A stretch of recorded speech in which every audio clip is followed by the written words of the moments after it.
Hello दोस्तों, इस कहानी को अंत तक सुनिए, आपको बहुत पसंद आएगी। दोस्तों, घर के आंगन में बैठी हुई पसीना पोंछ रही थी। मेरा नाम सुनीता है और मेरी उम्र 50 पार कर चुकी थी।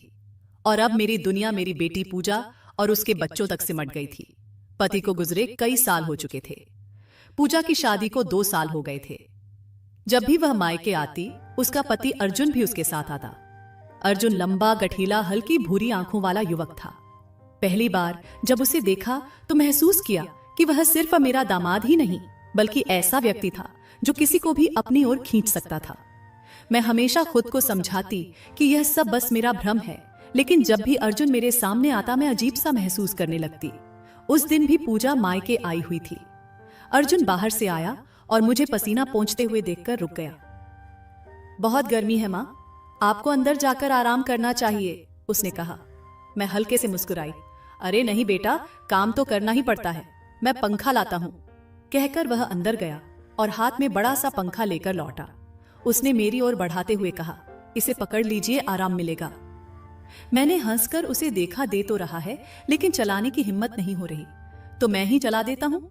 वह मुस्कुराया और मेरे पास बैठकर पंखा झलने लगा। ठंडी हवा लगते ही मेरी आंखें हल्की सी बंद हो गईं, लेकिन मन कहीं और भटकने लगा। अर्जुन बहुत करीब था। उसका हाथ बार बार मेरे गालों के पास आ रहा था। 1-2 बार उसकी उंगलियां मेरे गालों को छू भी गईं, जिससे मेरे बदन में अजीब सी सिहरन दौड़ गई।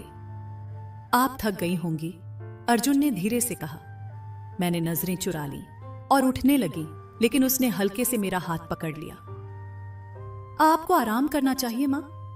उसके शब्दों में कुछ ऐसा था जिससे मेरा दिल और तेज धड़क उठा।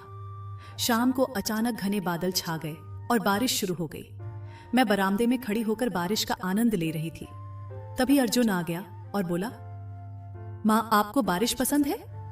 मैं हंस पड़ी। बहुत पहले जब उम्र छोटी थी तब भीगने का बहुत शौक था। अर्जुन मुस्कुराया, तो आज फिर से बच्चों की तरह भीगने का मन है क्या? मैंने उसे देखा, उसकी आंखों में वही चंचलता थी। अब इस उम्र में भीगने की जरूरत नहीं बेटा, मैंने हल्के से कहा। क्यों मां, क्या कोई उम्र होती है भीगने की? उसके लहजे में हल्की शरारत थी। मैंने उसे झूठ मूठ घूरा। अच्छा ठीक है, बैठो, मैं तुम्हारे लिए चाय बना देती हूं। वह मुस्कुराया और अंदर चला गया।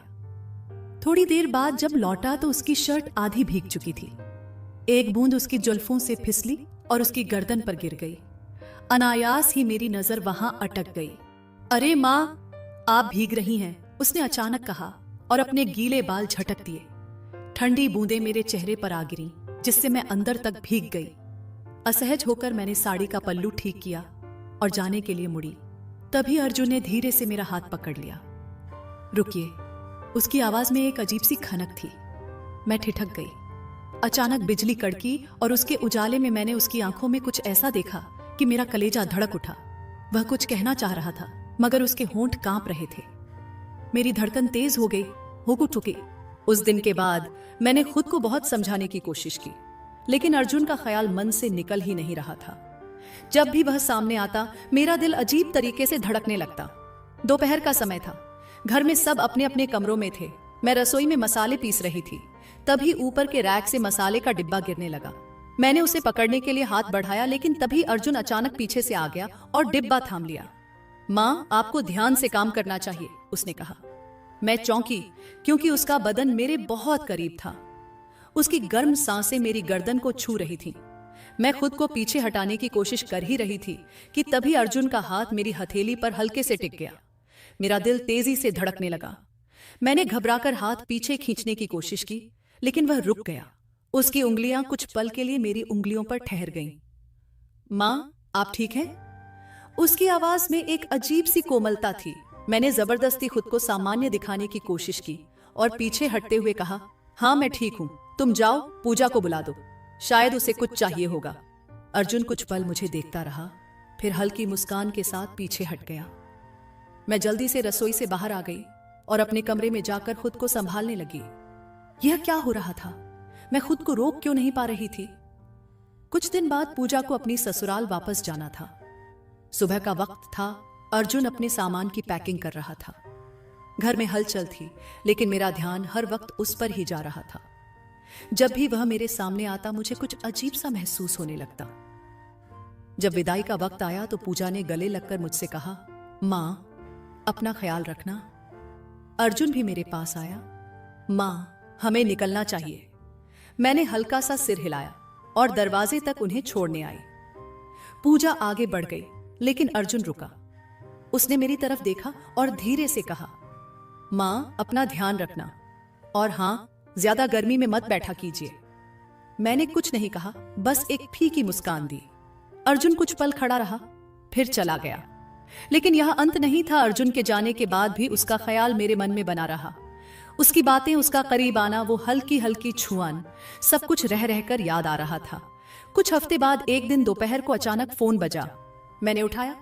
हेलो माँ। दूसरी तरफ अर्जुन की आवाज थी। मेरा दिल जोर से धड़का। कैसी हैं आप? मैं ठीक हूं बेटा। मैंने खुद को सामान्य दिखाने की कोशिश की। आपकी आवाज कुछ थकी हुई लग रही है, ज्यादा काम मत किया कीजिए। अर्जुन की आवाज में वही पुरानी चिंता थी। नहीं, बस यूं ही। तुम कैसे हो? अच्छा हूं, पर मां। वह रुका, फिर धीमे से कहा, आपकी बहुत याद आती है। मेरे हाथ से फोन कांपते कांपते छूटने को हुआ। मैं कुछ बोलना चाहती थी लेकिन शब्द गले में अटक गए। आप चुप क्यों हैं? अर्जुन ने पूछा। कुछ नहीं, तुम अपना ध्यान रखना बेटा। मैंने किसी तरह खुद को संभालते हुए कहा और जल्दी से फोन काट दिया। लेकिन अब मैं खुद को और झूठ नहीं बोल सकती थी। कुछ था जो मुझे अर्जुन की तरफ खींच रहा था और अब यह सिर्फ एक भावनात्मक लगाव नहीं रह गया था। यह कुछ और था, कुछ गहरा, कुछ जिसे मैं खुद से भी छिपा नहीं पा रही थी। अर्जुन के फोन कॉल के बाद मेरा मन बेहद विचलित हो गया। रात भर करवटें बदलती रही। मन में अजीब सी हलचल थी। क्या यह सिर्फ एक स्नेह था या फिर कुछ और? सुबह उठी तो लगा जैसे सब बदल चुका हो। सूरज वैसा ही था, घर वैसा ही था, लेकिन मेरा मन नहीं। हर काम करते वक्त अर्जुन का चेहरा आंखों के सामने आ जाता। उसकी आवाज, उसकी बातें, वो छू भर जाने वाली हल्की सी झंझनाहट, सब कुछ दिलो दिमाग पर छाया हुआ था। कुछ दिन बाद गांव में एक बड़ा धार्मिक उत्सव था। पूजा और अर्जुन को भी बुलाया गया था। मैं उन्हें देखने के लिए बेचैन थी, लेकिन खुद को समझा रही थी कि यह गलत है। त्योहार के दिन पूजा और अर्जुन सुबह सुबह ही आ गए। पूजा तो घर के कामों में लग गई, लेकिन मेरी नजरें अनायास ही अर्जुन को ढूंढ रही थीं। वह बरामदे में बैठा था, सफेद कुर्ते में हल्की मुस्कान के साथ। मैंने खुद को संभाला और उसके पास गई। कैसे हो अर्जुन? उसने मेरी तरफ देखा। उसकी आंखों में वही पुरानी गहराई थी।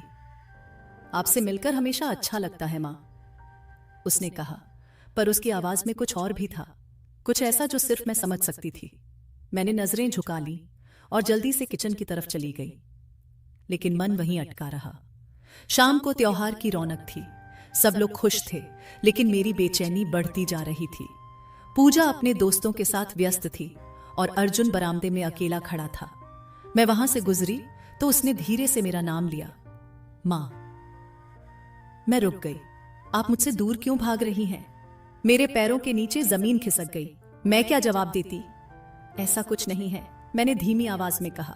अर्जुन ने एक कदम आगे बढ़ाया। अगर ऐसा कुछ नहीं है तो मेरी तरफ देखिए और कहिए कि मैं गलत सोच रहा हूं। मैंने हिम्मत करके उसकी आंखों में देखा। वह नजरों से मुझे पढ़ रहा था, जैसे मेरे भीतर छुपे हर एहसास को जान चुका हो। मैंने कुछ कहने के लिए होंठ खोले, लेकिन आवाज नहीं निकली।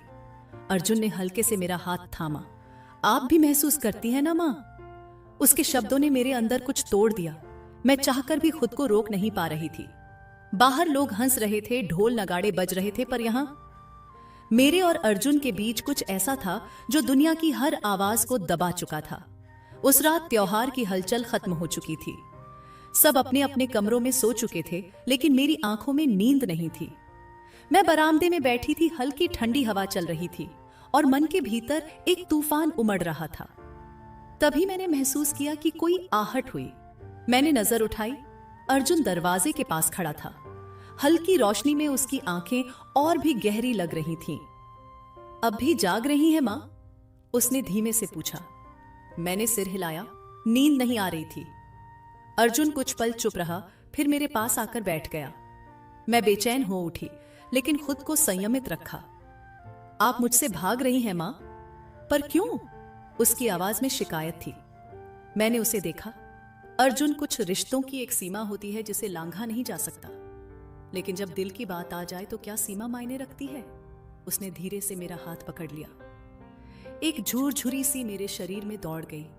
मैंने हाथ खींचने की कोशिश की, लेकिन वह धीरे से बोला, अगर आपको लगता है कि यह गलत है तो मेरी आंखों में देखकर कहिए कि आप कुछ महसूस नहीं करती। मैंने कोशिश की, लेकिन शब्द गले में अटक गए।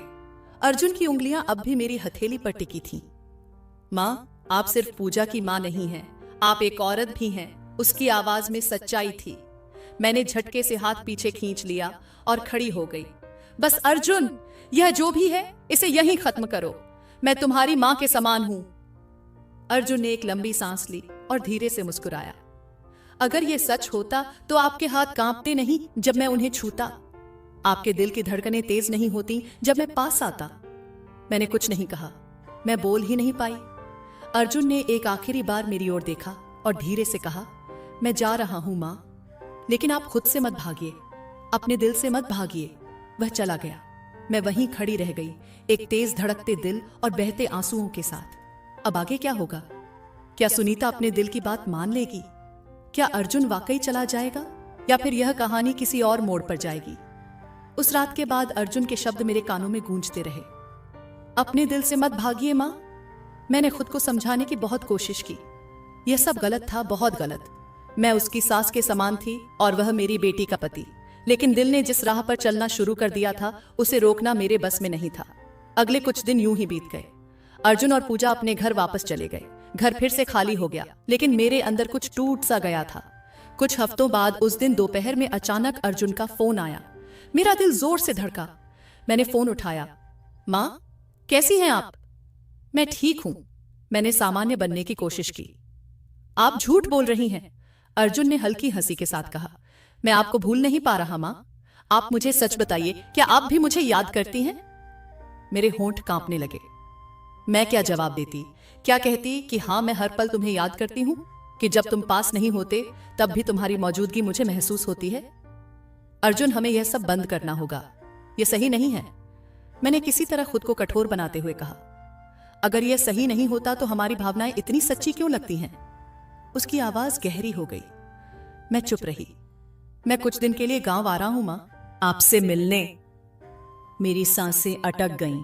अर्जुन, मत आओ, मैंने धीमे से कहा। अगर आप सच में चाहती हैं कि मैं न आऊं तो एक बार दिल से कह दीजिए, मैं नहीं आऊंगा। मैंने बहुत कोशिश की, लेकिन कह नहीं पाई। फोन कट गया, लेकिन मेरी बेचैनी बढ़ गई। 2 दिन बाद शाम का वक्त था। मैं बरामदे में बैठी थी। हल्की ठंडी हवा चल रही थी। तभी सामने सड़क पर एक जाना पहचाना चेहरा दिखा। अर्जुन। वह मेरी तरफ बढ़ रहा था, उसी आत्मविश्वास के साथ। मैं चाहकर भी नजरें नहीं फेर पाई। कैसी है मां? तुम यहां क्यों आए हो? मैंने आंखें चुराते हुए कहा। आपको देखने, और यह समझाने कि कुछ रिश्ते नाम से नहीं, एहसास से तय होते हैं। मैंने उसकी तरफ देखा। उसकी आंखों में वही गहराई थी, वही अपनापन। क्या मैं खुद को रोक पाऊंगी, या फिर यह रिश्ता उन सीमाओं को लांघ जाएगा जिन्हें कभी नहीं तोड़ना चाहिए?